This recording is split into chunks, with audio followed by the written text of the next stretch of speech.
sabihin na lang natin preparation for more education.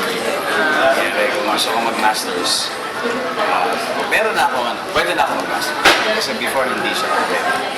Although hindi ko lang alam kung may mga ibang institutions na tatanggap na sa'yo na may master's degree na walang college degree. I'm not sure about that, but I think it will have.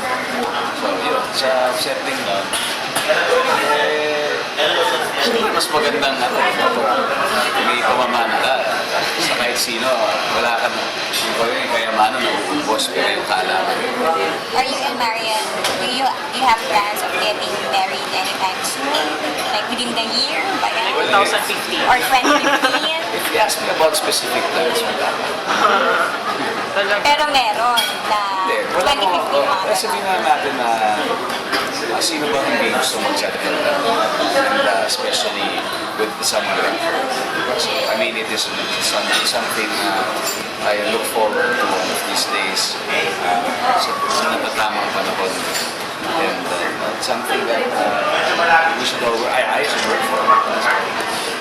Something that I should earn also. Parang lately you've been extra sweet towards Marian, like sa Instagram mo, may mga dedications lagi, na mga love declarations, parang may pinanggagay mo. Mali ang sinusundan mo sa Hindi, meron kayo may mga Siya. Hindi siya, but at the same time ikaw, Ay, may sumasagot picture ako. na, may pictures kayo together, tapos meron ka minsan na, I'm so happy that I'm 4 weeks ago, tapos 4 weeks ago. Posted na to, yeah. Their Check account natin. yan. Account mo. Oo. Hindi Alam totoo talaga. Dali alam mo ko tingin din. Meron kasi akong may isa account na hindi ako. Ano talaga? Tapos, ano siya, sweet talaga siya. Hindi ako ganun tao. Okay. Pero hindi mo siya. Hindi sa'yo yun? Feeling ko hindi sorry Pero I'll show you. Sige. Feel also inspired by other couples kasi a lot of celebrity couples are getting married. Ha? Ikaw pala nagtanong sa akin. Hindi po. Ulitin natin. I like that. I like that.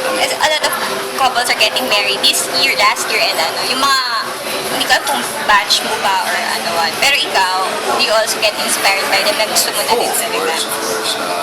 Kumbaga, those are one of the, that is one of the sacraments that I look forward. Ikaw lang naman yan, di ba? So, yan isa sa mga talagang inaasahan. So, of course, inspired and at the same time, more excited.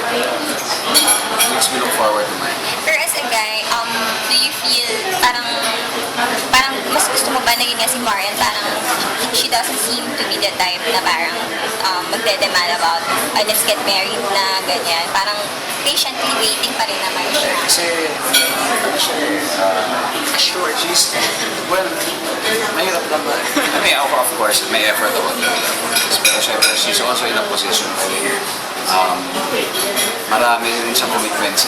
Kumbaga, hindi lang sa isang tao, hindi lang din sa sarili niya, kundi sa maraming bagay. Like, she has endorsements, maraming tao ang umasa sa kanya sa ibang bagay. So, which hindi pa kailangan o hindi pa siya ina-allow to engage in stuff in such long-term commitments na gano'n. So, marami rin bagay na kailangan yun. Siyempre sa structure nito, lalo siya nagiging busy, she's so in demand. So, ito ang mga bagay na kailangan i-save or kailangan sagarin, kailangan po you have to make the most out of it.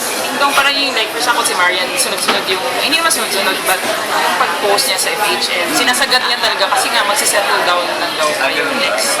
Ako, I feel naman na Sinasagat na. Just last for ganun. Nagkataon din talaga na andun yung demand siguro for her computer. Kasi inumpisahan niya eh. So syempre, tumutuloy-tuloy na yan. Maganda rin na hindi niya ginawa before para kumbaga as a fan. Para natin to see her in a different way, di ba? Especially now. So, hindi ko naman nagkataon. Pero okay ka ba doon na yun nga, parang nagiging parang mas ano siya, madaming humahangang boys dahil sa kanyang pag-post sa ayun, pinagnanas. Ganun talaga, wala tayong magagawa. She's beautiful.